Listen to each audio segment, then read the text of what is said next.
And let me put it into streaming also. Okay, it's fair. I'll be joining you today. Pedro was in court most of the day today. Got it. All right.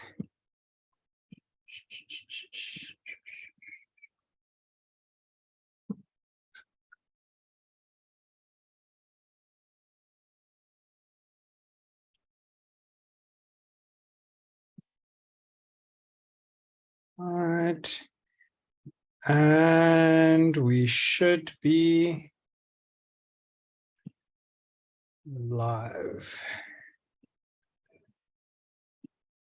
All right, today's presentation is quite short, so there'll be lots of chatting in between. Then we're just getting to presenter mode.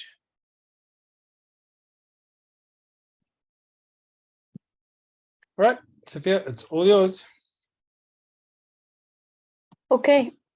Hello and welcome, everybody.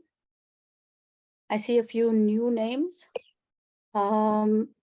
Just a little house rules. The class is an interactive class, which means that you will be requested to read some of the slides from time to time, as well as give your comment or input. If you do want to ask a question, you can make use of the hand feature on Zoom, or you can type it in the chat box and I will try to respond to it as soon as possible. All right, so without any further ado, today our lesson is all about daily schedules and routines.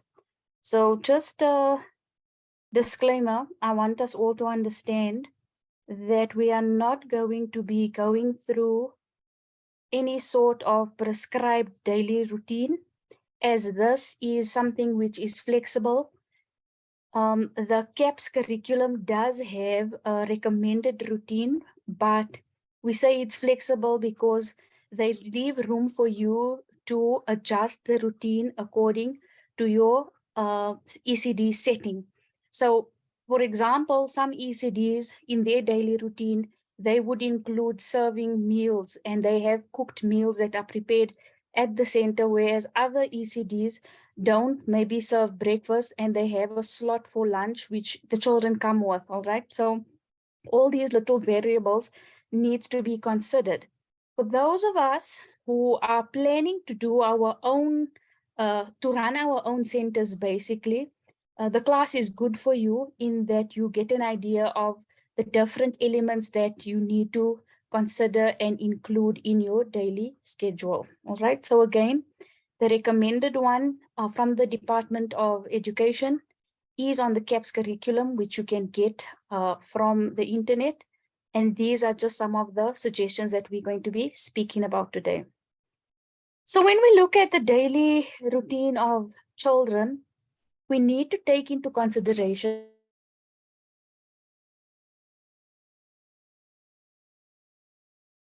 and schedules.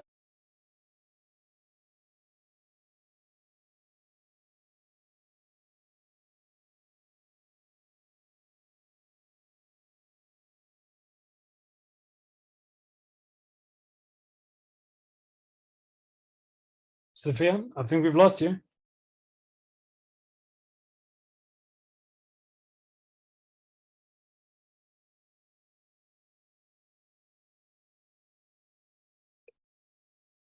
Hello?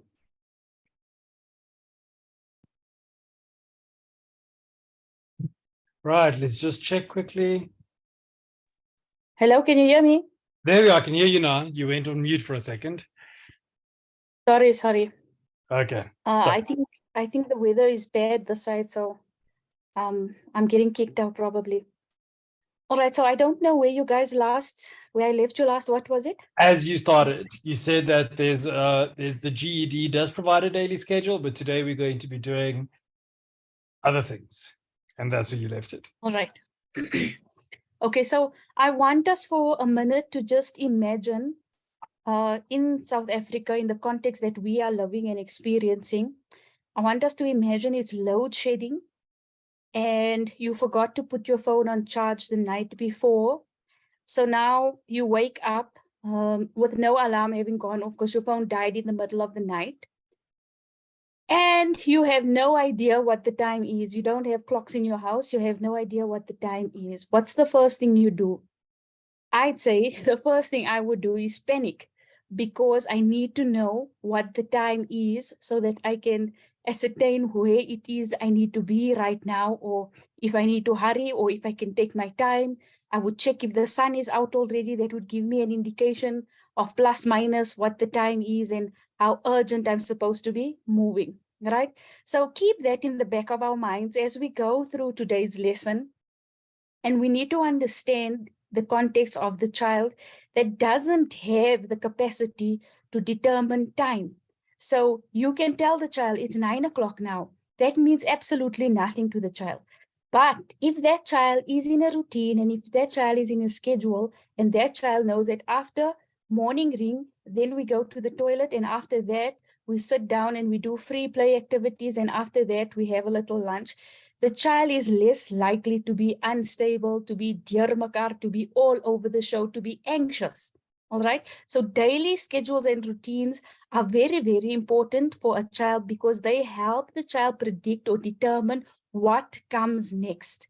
Imagine somebody just walks up to you, you go into a brand new setting, somebody just walks up to you, and every now and then they just go, right, come, we're doing something else. Come, we're moving on to this room. We're going to the 10th floor now. You would feel very overwhelmed. You would feel very anxious. All right, we can go on to our next slide now. And in this slide, we will be speaking about the importance of the daily schedule. So number one, we say that it provides the framework for the day's activities. Like we said, they can predict which activities come next. All right. So from this already, we are able to determine, through our little intellect, we are able to determine that your schedule needs to be running consistently every day, and certain elements in your schedule needs to be repeated every single day. So you can't come in one day and say, we're having lunch now, and then the next thing you know, we're doing art, and the next thing you know, we're going to sleep. And then we sleep for 5 hours, and then we wake up, and then we go and do a little outdoor play, and then we have breakfast. It needs to be predictable. It needs to be sensible. All right. Also, we say daily schedules allows things to run smoothly. And this is not only good for children, it is good for the teacher as well. So children, I always say, are little psychologists. They are able to read adults, and we don't give them that much credit, right? They are able to read us, and they can tell when we are sucking things out of our thumbs. If they can sense that we are doing this, guys, then they are more likely to run rings around us. All right. So it's not only good for the children, it is good for the teacher as well. The teacher can prepare in advance, a week in advance, a month in advance. The morning thereof, the teacher is able to prepare if she is following a predictable schedule. All right. We're going to go to our next slide now. And for that, I'm going to ask Kathleen to read for us the next slide, please.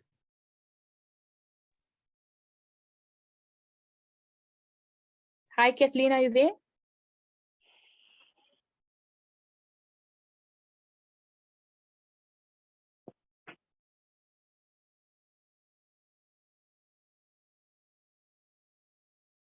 Hello, Kathleen, are you there?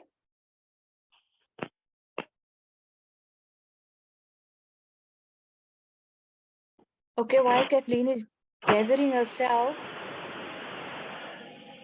I'm going to ask Sarisha to read for us, please.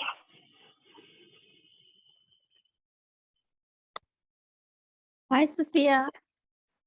Hi, Sarisha, how are you doing? Good, thanks. And yourself?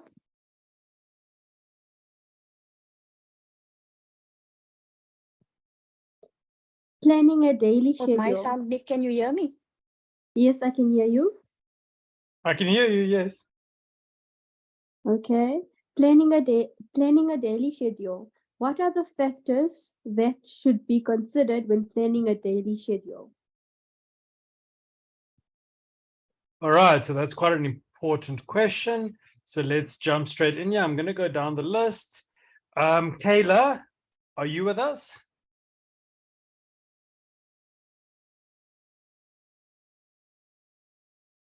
Pabalo, are you with us?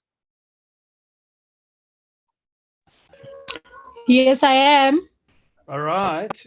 Tell me, what would you consider if you had to put together a daily schedule? What factors would you consider? Hmm. Um, I'm kind of blank. Okay, that's perfectly fine. Let me start you off. I would consider what time food is prepared in the kitchen, and I'd consider what time the children need a break. Oh yes, that's Okay, quite correct. perfect. And what time is playtime, toilet time? Okay, and how often they need to go to the bathroom. Okay, thank you Yes. for that. Perfect. Bernardina, you with us?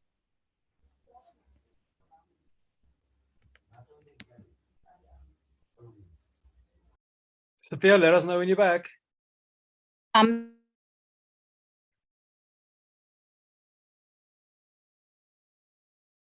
Try again.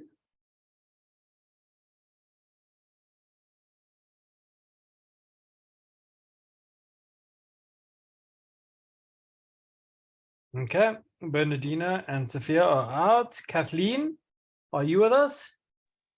Yes, I am here. Perfect. So what would you consider? Who would your starting point be? I would start with maybe 8 o'clock as breakfast time, and then after that, then they will maybe drink their juice or tea or milk, and then it's playtime a little bit, and then we start with the class, and then 10 o'clock, then we have again maybe eat maybe a banana or an apple or a bit of snacks, and then they play again, and then after that then maybe we will sing and dance, and then it's lunchtime at about maybe about 12 o'clock, and then they will go to sleep, and then maybe wake up at about 1:30, 2 o'clock, and then so it goes on Okay. until they go home. Okay, perfect. I like that. That's a good structure. Kayla, are you with us? Yes, I am. All right. What factors would you consider if you had to put together a daily schedule? What factor would you consider? I would actually consider the same factor. Can you hear me? Yeah, I can hear you. 7 o'clock, I would start with giving them porridge. I'd say by 8, we would start singing things. Then you get into the activities, learning activities. By 10, you have snack time. And then we go back to learning activities. And then by 12, you give them their playtime. And then so by say 1 or 2, you make sure it's on time. Their lunch break. And by 2, they have the little nap until 3 or 4 until it's time to go home. Okay, Then you perfect. Right. We'd also want to consider things such as the different requirements that we have to meet for the curriculum.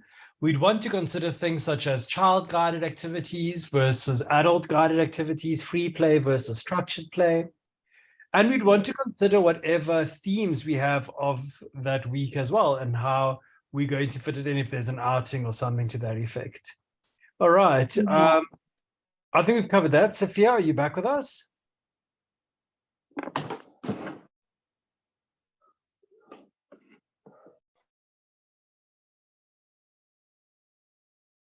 Okay, she must be struggling with a bit of network there, right? Komotso. Can you hear me?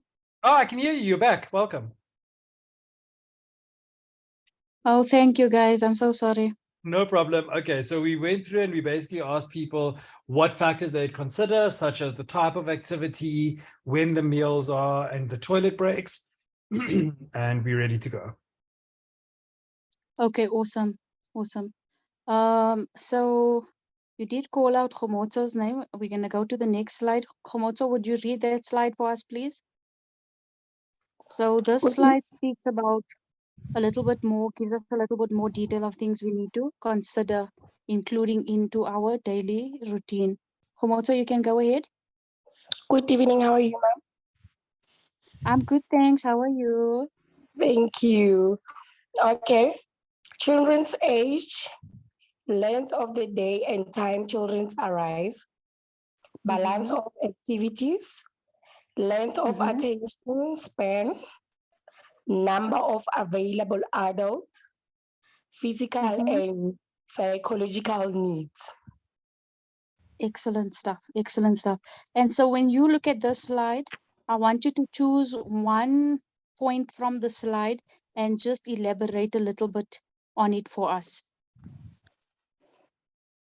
I would like to pick up the length of a day, time children arrive. Yeah, excellent. You can go. Um, Speaking of the length of the day and time children arrive, it means the time management that I'll be running through my center, the time that the children need to arrive Mm-hmm. to the center, the time that the kids need to break, the time the kids need to rest, and then the time that children need to do educational uh, activities. It's a plan management, short, if I may put it like that. Yeah, excellent. Excellent. No problem with that at all. Okay, so excellent stuff, Komoto. Thank you. Thank you, ma'am. I think one of the points that I would pick on is the length of the attention span. Okay, so here's a rule of thumb, guys. You may want to make a note of this. A child's attention span is usually going to be about 2 or 3 times that of his age. So an average 5-year-old child, his attention span will be no longer than 10 to 15 minutes. Then he's bored and he basically wants to do something else. So if we look in the ECD field, if you have a 2-year-old child, you're looking at the attention span of 4 to 6 minutes. A 1-year-old child, 2 to 3 minutes. That's it, tops, right?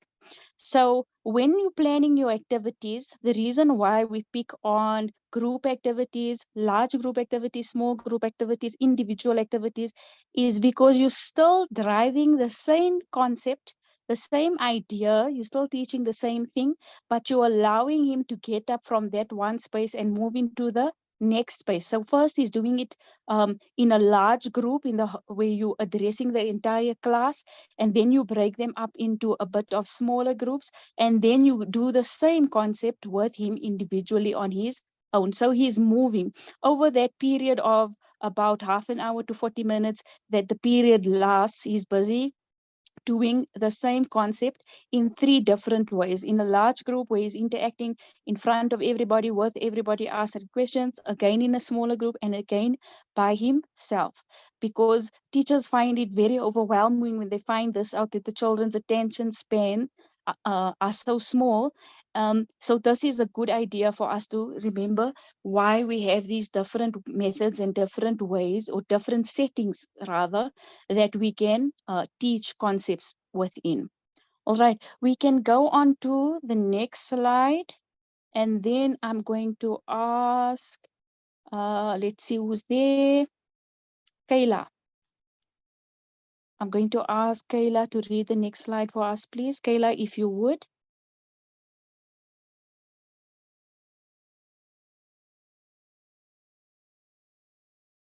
Can you hear me now? Yes, I can hear you now, Kayla. You can go ahead.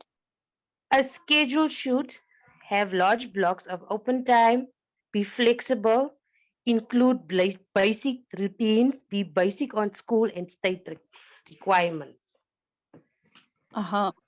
Okay, so which point are you going to elaborate for us on? Be flexible. Okay, you can go ahead. I think you should be flexible in a way where you can assist the children, not just one child at a time, many at Mm-hmm. I can say so, yeah. How, for example, would you be flexible?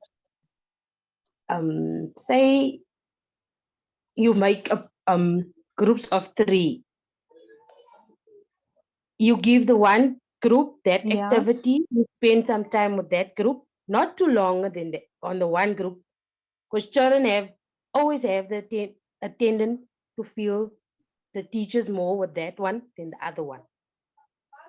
So the time should Mm-hmm. not be long in one group as the next one. Okay. So I I get the sense that you're speaking about flexibility of the teacher, né? Yes, and the children actually also. Okay. So you're not far off, but basically when we speak about being flexible, we're saying that Okay. if something occurs in the class that wasn't perhaps planned, that we are able to adjust what we had planned to fit whatever this unplanned thing was. Like I used to have a very spontaneous principal that would just walk in at any time and say, "Oh guys, the police are here today and they want to come and do a dog show with you. But my theme is all about cars," for example. You know what I'm saying? So now I Okay. have to now figure out how am I going to make this happen and make it still go along with the theme. Um, the Okay. the story is that it doesn't always have to go exactly along with the theme. You are allowed to get out of the theme from time to time. You are allowed to get out of the routine even from time to time. And you must not panic about it because, like I said, children read adults' behavior as much as we think we can read theirs.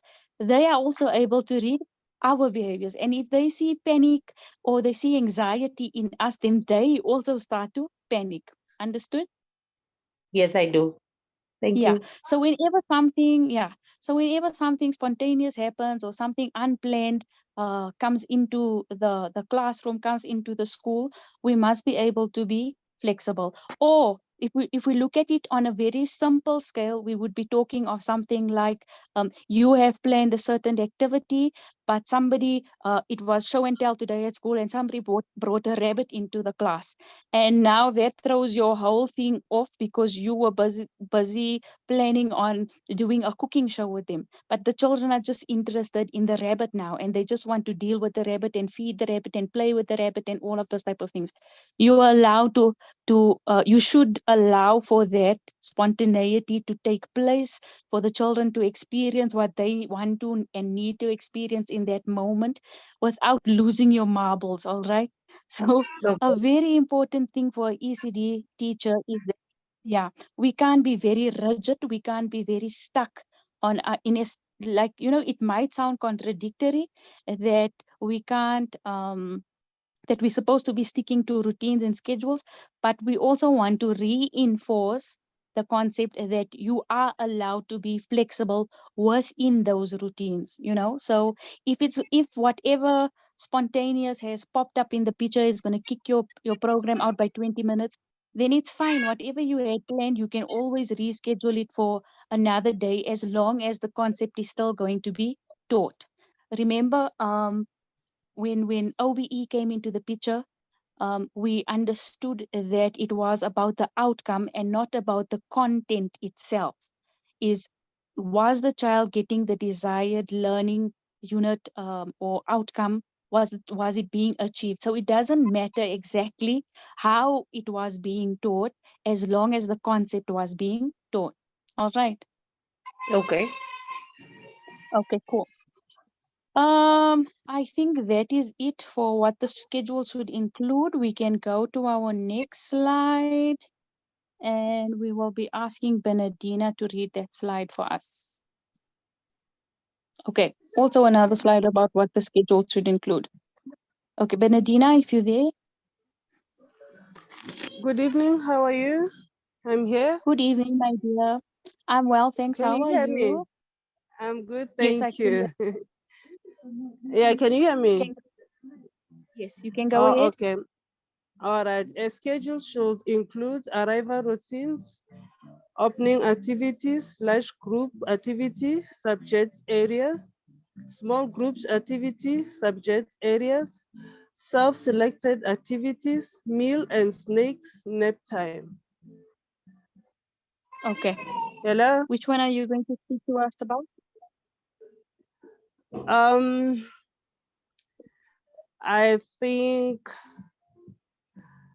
I'll go on the first one, arrival routine. Okay, go for it. Yes. Yeah, arrival routine. I think it's important to know when the children they come to the daycare center in the morning to monitor and sometimes ask the parents before anything else if they've taken anything they've eaten, so you know what to give to the children. Mm-hmm. Yes. Okay. All right. Yeah. Excellent stuff. Yeah, I think that. Tell me, are you currently in a school? You know? Are you currently in a school setting? Yes. Yes. Okay. Hello. And what is your daily routine like for the first 5 sessions? Could you maybe give us a little bit information? The first one is when they arrive, we welcome them, and then by 8 o'clock, we give them like their breakfast, their meal, the porridge, whatever that is on the menu on that day.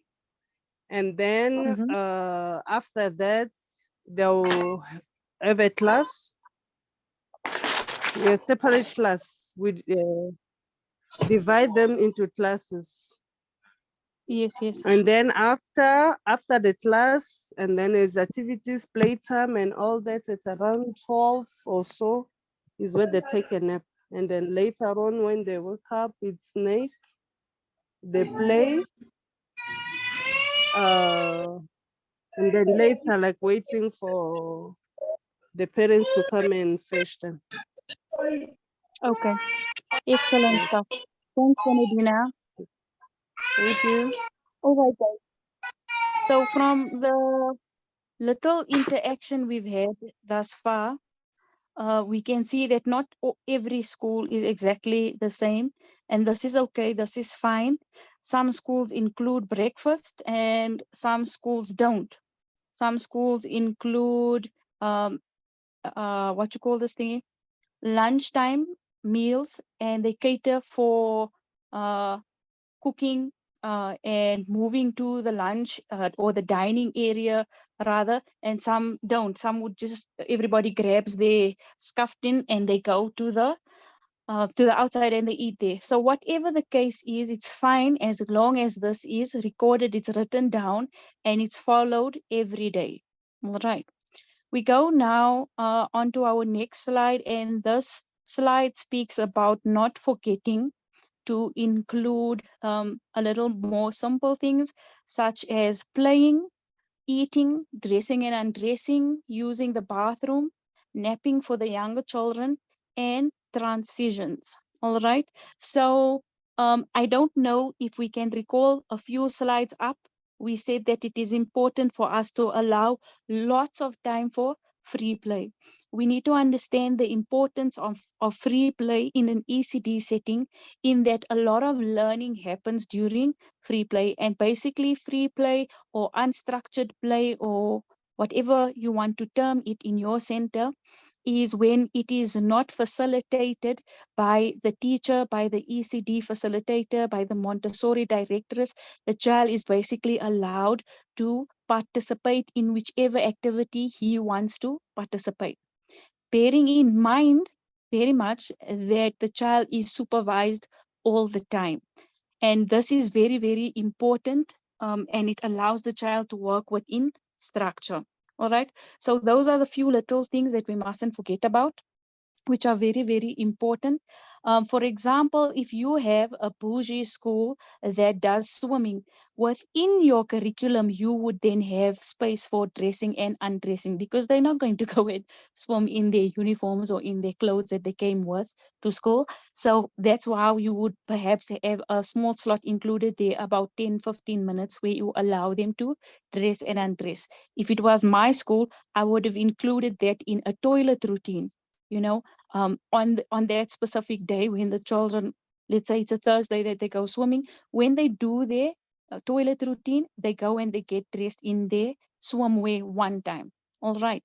So there would be different situations, different circumstances on different schools, depending on the activities that they make available.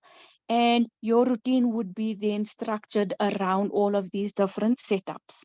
Okay.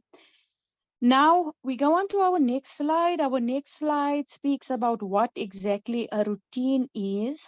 I'm going to ask, let's see who's there. Sarisha, I'm going to ask Sarisha to please read for us our slide on what is a routine. Okay. What is a Hi, routine? Sarisha. Hi. Are you okay? Yes, I am. I'm just a bit Okay, cool. fluish. Oh, okay. You can carry on. What is a routine? An everyday experience such as dressing, eating, napping, and toileting. Why are routines important for young children? They provide opportunities for children to develop independence. Okay. Anything you want to add on to that? No,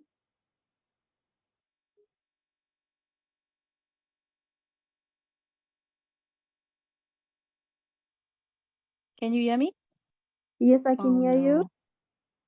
Oh, I almost thought I just got kicked out again. No, I can Okay, hear you. cool.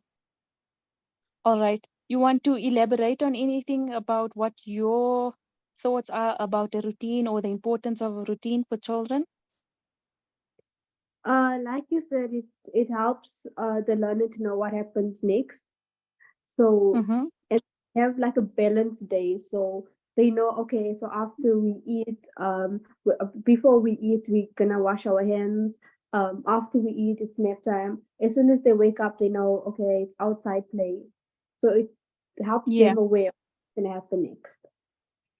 excellent, excellent stuff. All right.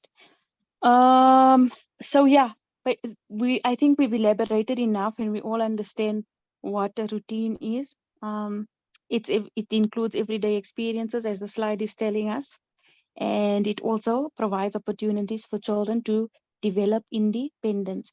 And when we speak about children developing independence via the means of having a routine in place, we go back to the first comments that were made where we spoke about predictability. The fact that children are able to tell that after morning ring, we do guided activities with the teacher. After the guided activity, when I'm done, I'm allowed to stand up and I can go into the block corner or the reading corner or whichever other corner is available.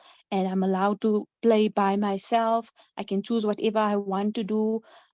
So there are a few more guidelines that we can give you. For example, you have your big group activities first, like we said, and then you break them into smaller groups, and then you break them into individual working groups.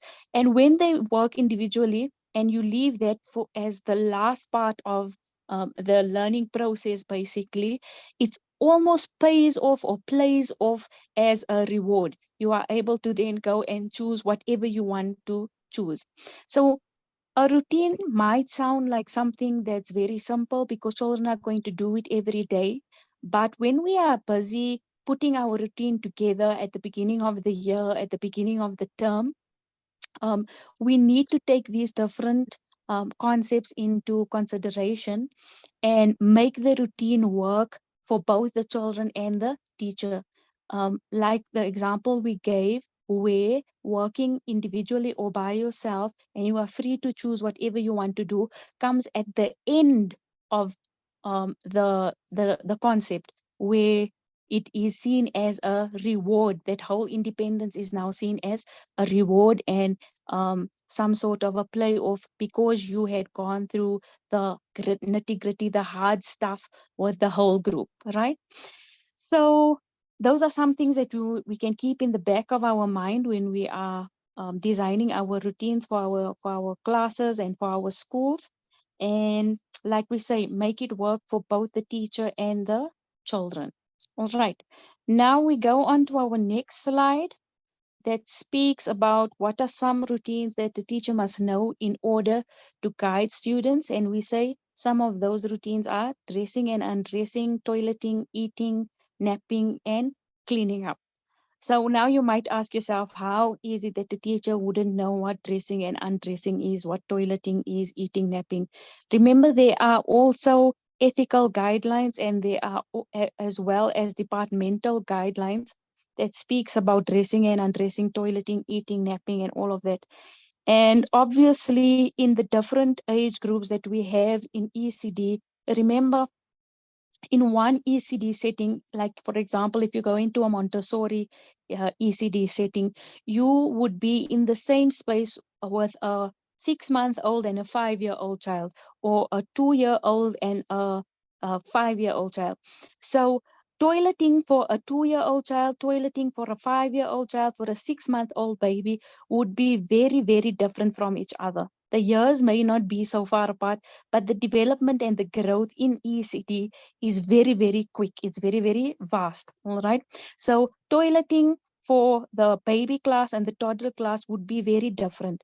If the teacher is not familiar with this creates a problem. The teacher, obviously, in the lower classes would then need an assistant that would go and do toileting with these little babies and help them to clean up and wash their hands and flush the toilet when they are done and call for help if they made a mess or whatever the case may be. Whereas toileting for the older grade R children, maybe 5-6-year-old children, would be a little more different. So in your schedule, you would then allow more time if you are teaching younger age groups, you would allow more time with toileting because the procedure is more complicated and there's more things involved in there.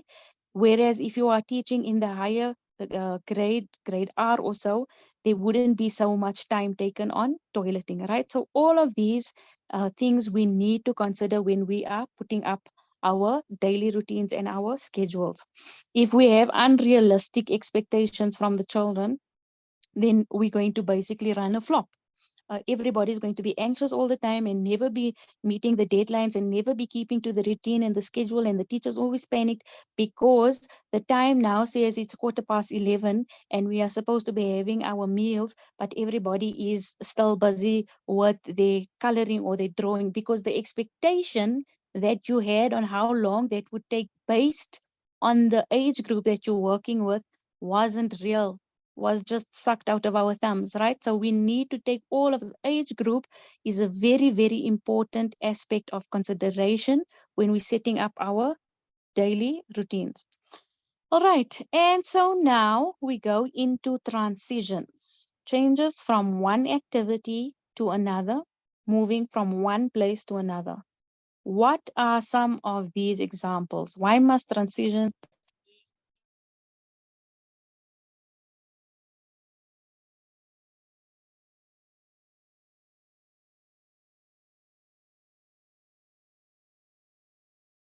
All right, I believe we lost Sophia there for a second. So we're looking at transitions and why they are important. So let's first start with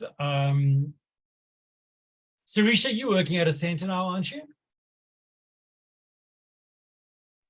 Yes, I am, Nick. Tell me, what transitions do you have at your center from one activity to the next? Okay, so we also work on a theme. Every week we have a weekly theme. And then we prepare our lesson plan. And then when we move from one activity to the other, so firstly we have our morning ring and we discuss what we're gonna do. So we're gonna start, for example, in my morning ring, I'll let the kids know that we're gonna start off with maybe coloring something in, and then we're gonna cut it out. So first, so on the one table, we'll color. When that's done, we'll go with the next table where they will be doing the cutting out, and then the other one they'll do pasting, and that's how we move. All right. So a key to remember in transitioning is that you don't want to go immediately from doing one activity to the next, changing quickly without the opportunity for a child to adjust. Sophia, let me know when you're back. Right. So when we're looking at transitions within I'm the back. there we are. All right. Let's go back to you. No, you can carry on, Nick. I Right. also want to hear what you have to say. So when we're looking at places where we use transitions, number one is we look at what activity are you doing. So imagine you are busy with a group and then suddenly you have to go do work by yourself.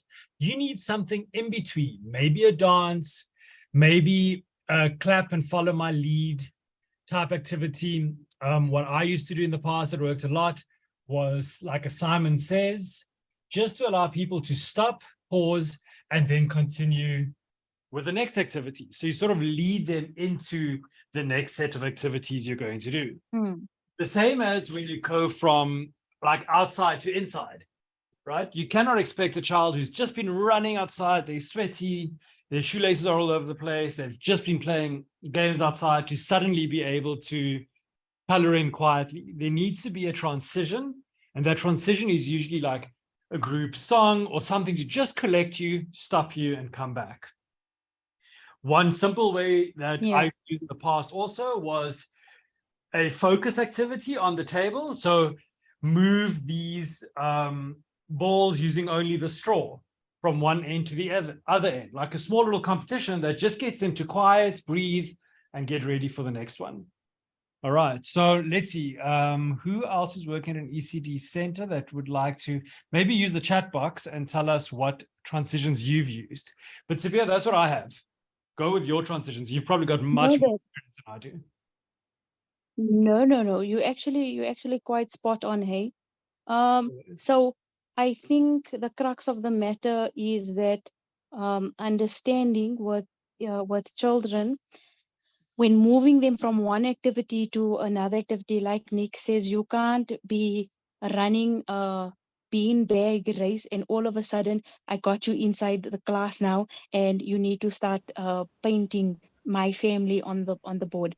So a very good one that he mentioned was that there's like a song that you can do, or a little dance that you can do with the children, or that the children basically do when they are done with a song.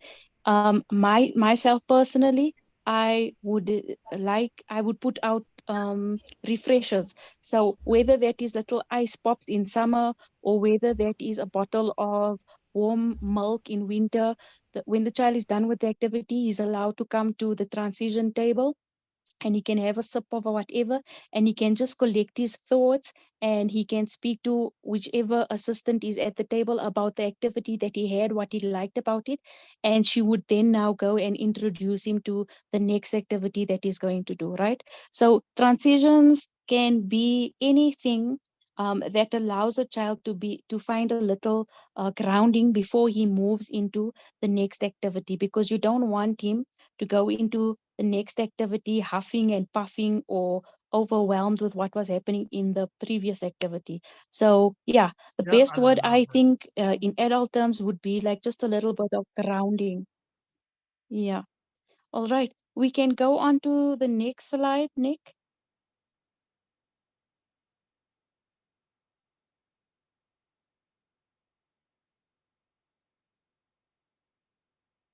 All right, Sophia, you with us? Yeah, I'm here. Okay, there we go. There's the Okay. next slide. So when the question at the bottom asks, how can a teacher plan a schedule that includes all of this? Sorry, just to interrupt. There's a Eating, reason this slide. playtime, daily routines, transitions. Okay. Sorry, Sophia. There's a reason the slide is here, is because when you write the exam, this is exactly what they're looking for in the exam. Does your daily schedule include eating, play, routines, transitions, and unexpected events? All right, so this is quite an important slide. Sophia, back to you. Sorry about that. Okay, awesome. No, it's fine.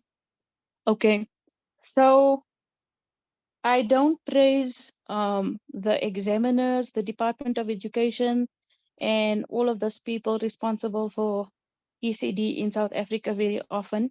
But this is one of the times because they've included eating as something very important in a daily schedule. And I am a very big foodie. We need to know that with children as well, you know, they'll be eating an apple and they could eat an apple for about 2 hours. They'll take a bite and they'll go away. They'll go do whatever they want to do. They'll come back, they'll take 2 more bites, they'll spit that out, and then they'll go and jump on the jungle gym, and then they'll come back all the time. So when we setting up our schedule, we need to take into consideration that we are not going to be basing that on the concept of what an adult thinks needs to be right, but rather more what a child what would suit a child, right? What would allow them to excel to their maximum potential. And these points that they put in there, eating time, playtime, daily routines, transition, unexpected times, are stuff that need to be scheduled in every so often. So ideally, in an ECD setting, you do, like I said, my transition time included, like a typical foodie, a type of a drink in between meals that would allow the child to just find himself, to gather his thoughts, to get some sort of grounding. So I've included it not only in the breakfast, not only in the snack time, and the lunch time that happens more towards the middle of the school day or the end of the school day, if you are a half-day facility. I've included it elsewhere also. So I would then try to make it as interesting as possible. So if one day, because it's winter now, today I had some nice warm turmeric milk for the children at their transition table. The next day, then maybe I would put a little bit of rooibos tea, and I can open them to the experience of a good herbal drink that is good for them. And the more they get used to this taste, the more likely they are to accept it in their settings at home. All right. So How all of fancy this is your needs to be ECD center? included. Turmeric Sorry? milk. How fancy is your ECD center with turmeric milk for transition? I promise you, it's not even that bougie, right? Oh, You just a need to yoga be center. creative with what you have, because you need like a quarter teaspoon of turmeric for 2 liters of milk, and that costs you like basically not even R1, right? So we just need to be a little bit creative in our settings and try to open these children to all of these experiences and all of this learning opportunities, and be excited about it ourselves in order for the children to get infected with that excitement. All right. So routines and the whole discussion about routines can be quite boring. I'm not going to lie, guys. It can be quite boring. But if you look at it from an aspect of bringing life into your center, from an aspect of bringing opportunities into your center, there are children who probably never, ever before coming to the ECD center would have known what turmeric milk is. But then all of a sudden they're having this discussion with their parents at home, and they're telling them about the goodness of turmeric or the goodness of some hot toddy ginger drink or whatever the case may be. It doesn't have to be complicated. It's simple things you can find in your kitchen that you can just grab with you that week, and you can include it in your learning experiences with these children. All right, so we come now, I think, to our last slide. Oh, this is the last slide. That was the last slide. Yeah. So after all, yeah, cool, no problem. After all that was spoken about today, you guys can basically see that it was just a very light way of us trying to reinforce the concept of the importance of a daily routine, of stuff like consistency, predictability, and understanding how children view the world. And when we are able to tap into this understanding, we are able to be more compassionate towards them and understand when they're having these outbursts and these performances, like I call them, we are able to be more empathetic towards them, and we are able to cater for those outbursts and not see it as an offense or an attack against us, right? And we need to bear in mind all of these aspects when we are setting up a daily routine. My advice to you would be to go to an experienced teacher who has been in the field for very long after you have now come up with your daily routine, your rough draft, and get their opinions on what they think about it. And it's very likely that they would point out to you things that maybe you didn't see when you were busy setting up that schedule, and then you would be able to adjust it accordingly. Like I said in the beginning, yes, the department does have a daily routine set out there, but that is a basic guideline. It's Think of it as a skeleton. You need to put on the meat on that bones, then you need to put on the flesh, and then you need to put on some makeup, and then you need to put on some I don't know, you need to put Botox on it, you need to put a wig on it, you need to really dress it up and make it beautiful for these children. And it is possible. It's very, very possible. All right. Are there any questions from the class? If there's no questions, we're going to start from the top, and we're just going to ask you to give us one comment on something that stood out for you in today's class. All right. We'll start with Benedina. Benedina, one aspect that stood out for you in today's class?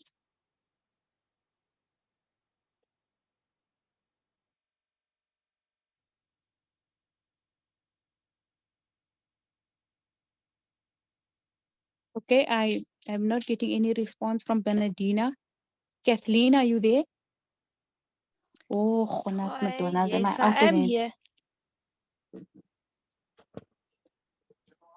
Okay, excellent, excellent. One aspect that stood out for you in today's class? For me, the transition, I really I didn't really think about that because I work at a school and they don't really, how can I say it? They um how can I put it? They don't take, Take it into like, if they consideration. come, yeah, if the kids come, if they're playing outside and we have to go inside, then they'll say, okay, come kids, we're going inside now, we're gonna do work.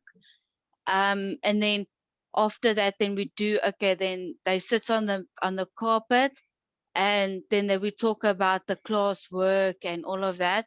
And then after that, then we say, okay, we're gonna now do our work now. um we're gonna paint, for example. And then after that, like, we tell them what's gonna happen next. So it's not like we take in the children to do some, it's difficult to put it, but that one really got to me. Yeah, It okay. was really interesting, if I can say it. Yeah. Awesome stuff. Awesome stuff. Okay, thanks, Yes. Kathleen. That's nice to know that that one Pleasure. grabbed you. Okay. All right. And then Kayla, what stood out for you in today's class, my dear? I think planning how you plan your daily schedule, how to interact with the Yeah. children, and how to balance your activities and all that, and the length of Okay. the The yes, attention span. yes, Okay. that. Okay, cool. All right. Awesome, Kayla. Thank you. Thank you. All right. Next, we will ask Komoto. Komoto, can you maybe tell us what stood out for you in today's class? Oh, hello. In today's class, what I Hi. stood up. Hello. Can you hear me? Hello. Yeah, yeah. Can go ahead. Oh, oh, okay. Today's class, I've learned a lot. I learned in how to balance the time, the kids playing time, eating time, all the daily routines, and then how to schedule, and then how to deal with the Okay. unexpected event, because everything is new to me. Um, so I've learned a lot. Today I've really learned a lot. Thank you very much.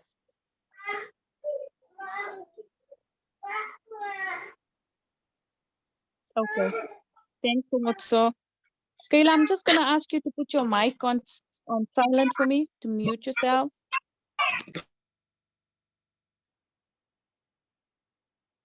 Thank you. All right, and then Pabalo, if you still with us, Pabalo, if you'd like to contribute. Yes, I am. Okay, go ahead. Yes. What stood out for me was transition and unexpected events. Yeah, with transition, I'm in a Cambridge school, but so with Unexpected event.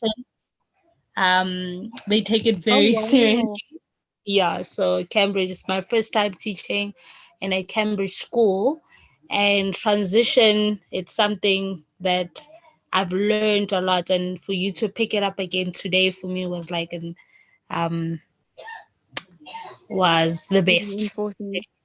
It's very, yeah, it taught me a lot as well. I'm also Oh, experiencing it this year. oh, nice, bougie stuff. Awesome, Cambridge. Oh, nice, nice, nice.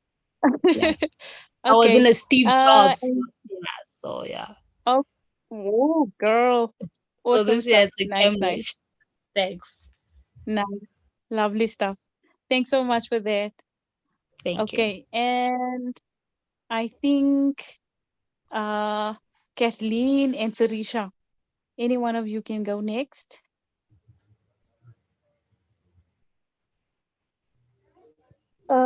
On my side, Sophia, it's the flexibility. So I noticed with my Mm-hmm. kids, when we do something that's out of schedule, a little bit out of a routine, like for example, if we had a reptile show and it was like out of the routine and something new that they Okay. came, they get like hyped, and when they fall slightly out of the daily routine, they get overly hyped and excited, and it's difficult to get them back in the routine. Yeah. Mm-hmm. Okay. All right.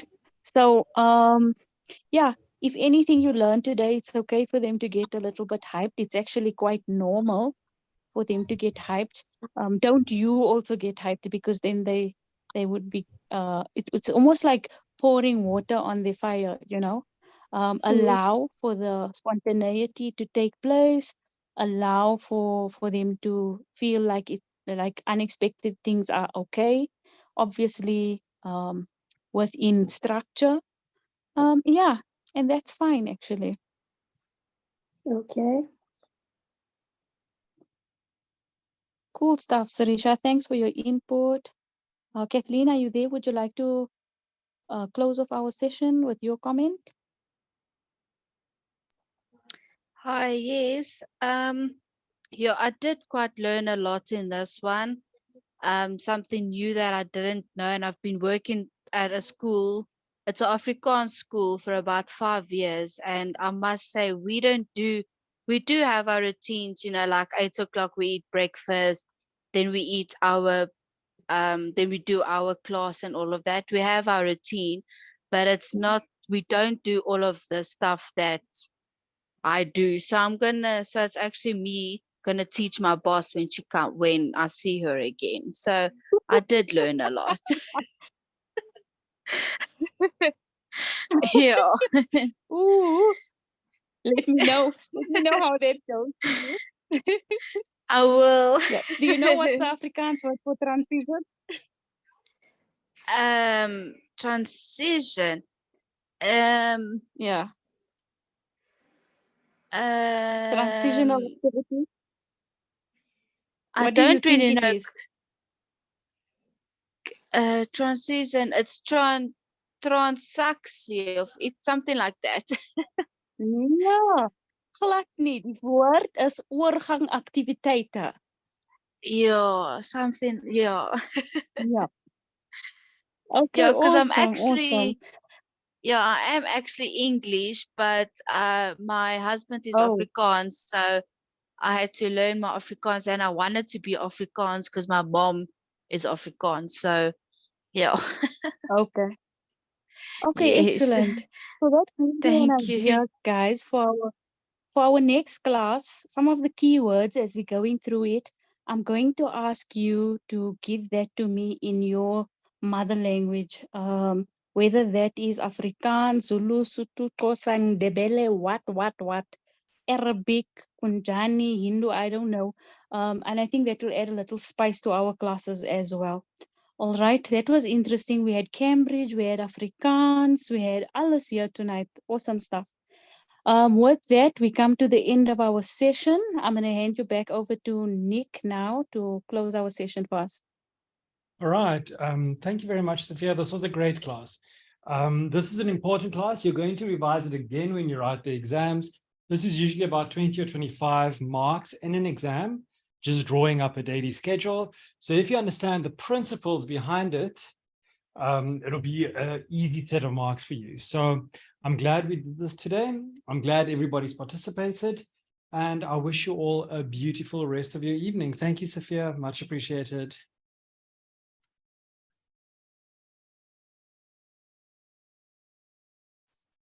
All right. Have a beautiful evening. Goodbye. Thanks, Nick. Thanks, guys. Bye. Thank Bye. you.